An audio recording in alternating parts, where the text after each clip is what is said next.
داعش مسئولیت حمله بر مدرسه رحیم الله حقانی را بر عهده گرفته است. سلام، به چینل ما خوش آمدید. ویدیو را لایک و سابسکرایب بدید.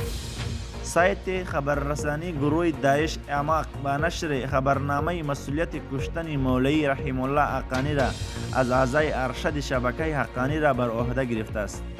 در این خبرنامه گفته شده که مهاجم انتحاری این گروه به دزدران تمام استحکامات امنیتی خودش را به مدرسه رحیم الله حقانی رسانیده و واسکت انتحاریش را منفجر گردیده است.